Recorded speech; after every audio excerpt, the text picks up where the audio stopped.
Hello friends, welcome to quick revision point. My name is Raksha Srivastava. Friends, आज हम हिंदी के important question को discuss करेंगे जो कि फ्रेंड एग्जाम के लिए इंपॉर्टेंट है। ओके, तो स्टार्ट करते हैं। फर्स्ट क्वेश्चन है, सूर्य का पर्यायवाची शब्द नहीं है तो क्या नहीं है? तो ए है रवि, बी है दिनकर, सी है प्रभाकर एंड डी है शशि। ओके, तो सूर्य का पर्यायवाची जो नहीं है वो है प्रभाकर नहीं है। ओके, बाकी रवि, दिनकर और शशि ये तीनों सूर्य के पर्यायवाची हैं, लेकिन प्रभाकर नहीं है। Right answer is C. Next question, इतिहास में लगने वाला प्रत्यय हो सकता है। प्रत्यय जो होता है किसी भी शब्द के पीछे लगता है। ओके, तो इतिहास में लगने वाला प्रत्यय हो सकता है। ए है ई, बी है आ, सी है इक एंड डी है इत।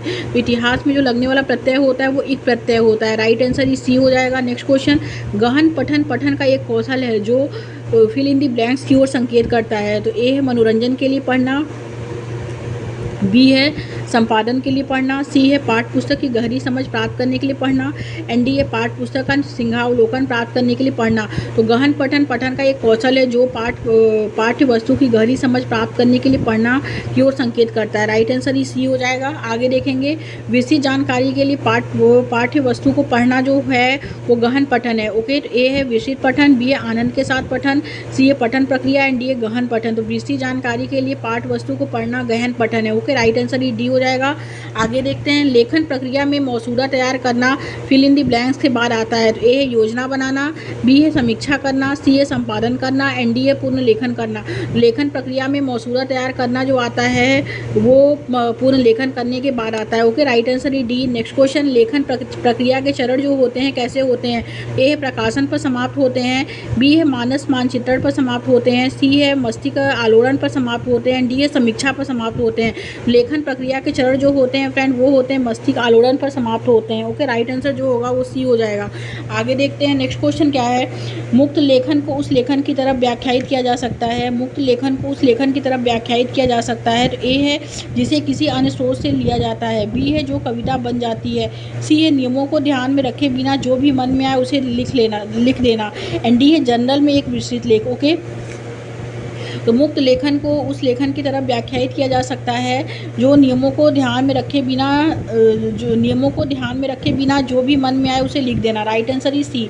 आगे देखेंगे, एक भाषा शिक्षिका अर्थ की समझ की बजाय वाक्यों की पहचान को याद करने पर बल देती है। तो वे जो है वो संरचनात्मक उपागम का उपयोग करती है। ओके, तो एक भाषा शिक्षिका अर्थ की समझ की बजाय जो है वाक्यों की संरचना को याद करने पर बल देती है, वे संरचनात्मक उपागम का उपयोग करती है। ओके, राइट आंसर जो होगा फ्रेंड वो डी हो जाएगा। आगे देखते हैं, भाषा में ध्वनि की सबसे छोटी सार्थक इकाई है। तो ए है रूपीम, बी है अर्थ विज्ञान, सी है स्वनीम एंड डी है वाक्य संरचना।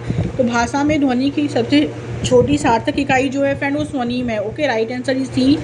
आगे देखते हैं, एक शिक्षिका का यह विश्वास है कि मानव भाषा भी उसी तरह सीखता है जैसे वह अनुभव के माध्यम से अन्य दूसरे कौशल तथा योग्यता सीखता है। वे किस सिद्धांतकारी के विचार से सहमत है? तो ए है पियाजे, बी है चॉम्स्की, सी है स्किनर एंड डी है वाइगोस्की। तो एक शिक्षिका का यह विश्वास है कि मानव भाषा भी उसी तरह सीखता है जैसे वो अनुभव के माध्यम से सीखता है। तो मानव भाषा भी उसी तरह सीखता है जैसे वो अनुभव के माध्यम से सीखता है, वो है फ्रेंड स्किनर का है। ओके, राइट आंसर ही सी हो जाएगा। जीन पियाजे का संज्ञानात्मक विकास का सिद्धांत है, चॉम्स्की का एलईडी लैंग्वेज एक्विजिशन डिवाइस है, वाइगोस्की का सोशल कल्चर थ्योरी है। तो राइट आंसर ही सी हो जाएगा। भाषा अर्जन जो ये है भाषा अर्जन जो है वो स्किनर का है। राइट आंसर ही सी। नेक्स्ट क्वेश्चन, छोटे बच्चों से बात करते समय सरल वाक्य उच्च तान और अनुतान में बदलाव फिल इन दी ब्लैंक्स के उदाहरण है। तो ए है अति सामान्यकरण, बी है भाषिक वाक्य, सी है बबलाना एंड डी है बाल निर्देशित वाक्य। तो छोटे बच्चों से बात करते समय सरल वाक्य उच्च तान और अनुतान में बदलाव जो है वो बाल निर्देशित वाक्य के उदाहरण है। ओके, राइट आंसर ही डी हो जाएगा। आगे देखते हैं फ्रेंड्स, नेक्स्ट क्वेश्चन क्या है। नेक्स्ट क्वेश्चन है, फिल इन दी ब्लैंक सीखने की वह क्षमता है जो वाक ध्वनियों की पहचान को प्रभावित करता है जिससे पठन में समस्या उत्पन्न होती है। तो पठन में जो समस्या उत्पन्न होती है फ्रेंड उसे हम डिसलेक्सिया कहते हैं। ओके, तो राइट ए है डिस्ग्राफिया जो होता है जिसमें लिखने में समस्या उत्पन्न होती है तो उसे हम डिस्ग्राफिया कहते हैं। अफेजिया जो होता है फ्रेंड वो होता है लर्निंग डिसेबिलिटी से होता है रिलेटेड। ओके, डिसलेक्सिया जो होता है फ्रेंड वो होता है जो पठन में समस्या उत्पन्न होती है उसे हम डिसलेक्सिया कहते हैं। डिस्कैलकुलिया जो होता है वो गणना होता है। ओके, तो राइट आंसर इसी हो जाएगा डिसलेक्सिया। ओके, आगे देखेंगे कक्षा 6 का शिक्षार्थी उच्चारण में त्रुटियां करता है, शिक्षक उसकी मदद कैसे कर सकते हैं। तो कैसे कर सकते हैं? ए है शिकायत लगाने के लिए अपने माता पिता को बुलाना।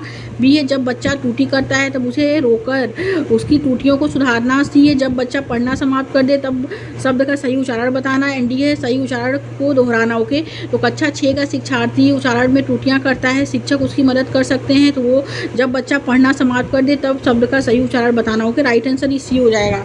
आगे देखते हैं फ्रेंड, बच्चे की भाषा सीखने में मुद्रित समृद्ध परिवेश को लाभदायक माना जाता है। ऐसे परिवेश के निर्माण का सर्वश्रेष्ठ उदाहरण क्या होता है? ओके, तो ए है बच्चों को मुद्रित पुस्तकें उपलब्ध कराकर।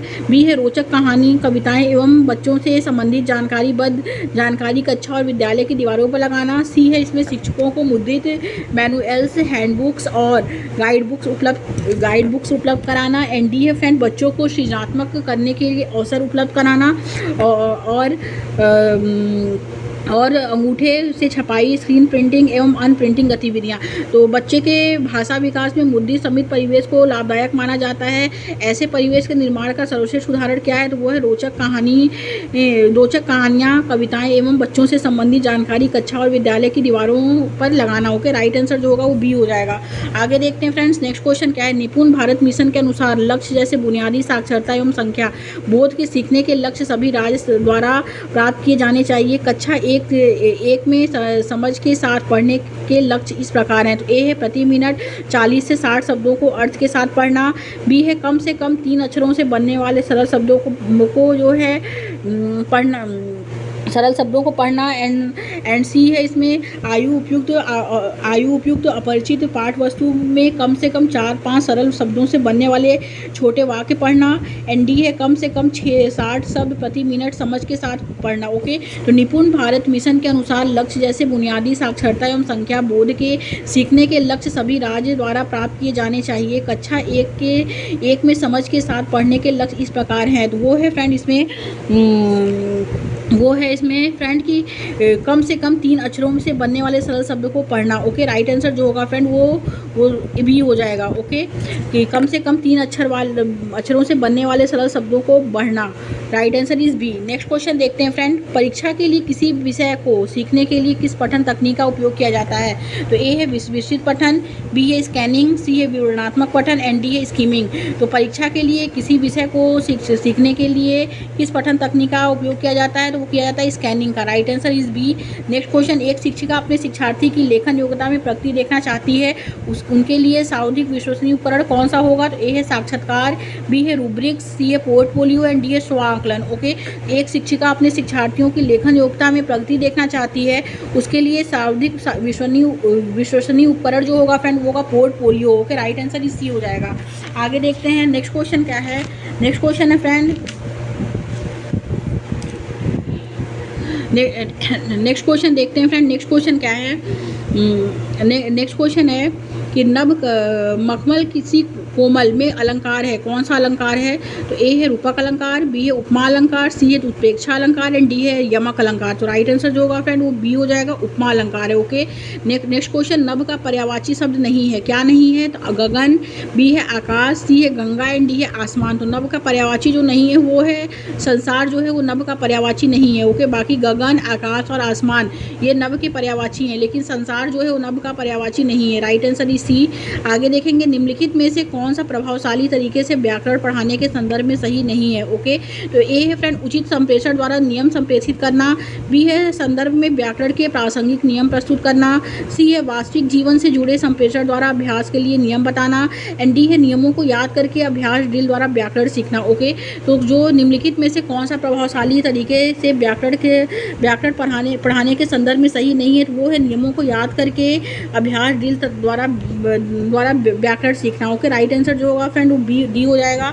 आगे देखेंगे, जब हम किसी विशिष्ट सूचना के लिए पाठ सामग्री पढ़ते हैं, ओके, जब हम किसी विशिष्ट सूचना के लिए पाठ सामग्री पढ़ते हैं तब यह क्या कहलाता है?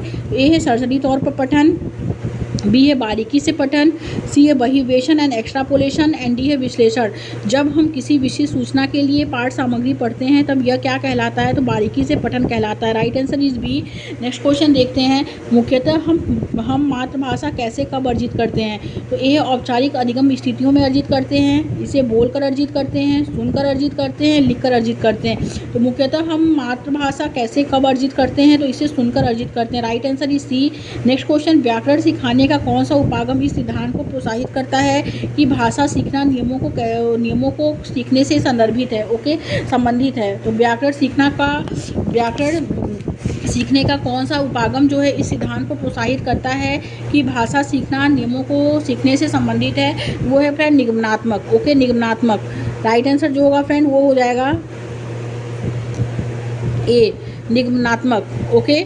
आगे देखते हैं फ्रेंड्स, नेक्स्ट क्वेश्चन क्या है, कोई अध्यापक अपने शिक्षार्थियों के कम अंक आने के कारण अपने शिक्षार्थियों के कम अंक आने के कारणों का पता किस प्रकार लगाएंगे, तो ए है निदानात्मक परीक्षण द्वारा, बी है निपुणता परीक्षण द्वारा, सी है उपलब्धि परीक्षण द्वारा एंड डी अभिरुचि परीक्षण द्वारा। तो राइट आंसर इज ए हो जाएगा फ्रेंड, निदानात्मक परीक्षण के द्वारा लगाएंगे, ओके। राइट आंसर इज ए। आगे देखेंगे, एक अध्यापक लेखन सिखाने के लिए समाचार पत्र की एक रिपोर्ट का उपयोग करती है, इस प्रकार की सामग्री को क्या कहा जाएगा, तो ए है अकादमिक सामग्री, बी है प्राकृतिक सामग्री, सी है प्रामाणिक सामग्री एंड डी है वाह्य सामग्री। तो इसे कहा जाएगा प्रामाणिक सामग्री। Right answer is C. Next question, स्वर शैली लहजा किस में भिन्नता दर्शाता है, तो ए है ध्वनि, बी है स्तर एंड सी अवयव एंड डी है वायु। तो राइट आंसर जो हो जाएगा वो बी हो जाएगा फ्रेंड, स्तर यानी पिच में जो है भिन्नता दर्शाता है, ओके। नेक्स्ट क्वेश्चन देखते हैं, कक्षा में मातृभाषा का इस्तेमाल न करना किस विधि की चारित्रिक विशेषता है, तो ए है प्रत्यक्ष, बी है द्विभाषिकता, सी है व्याकरण अनुवाद एंड डी है कला समावेशित अधिगम। तो कक्षा में मातृभाषा का इस्तेमाल न करना किस विधि की चारित्रिक विशेषता है, तो वो है फ्रेंड इसमें प्रत्यक्ष का।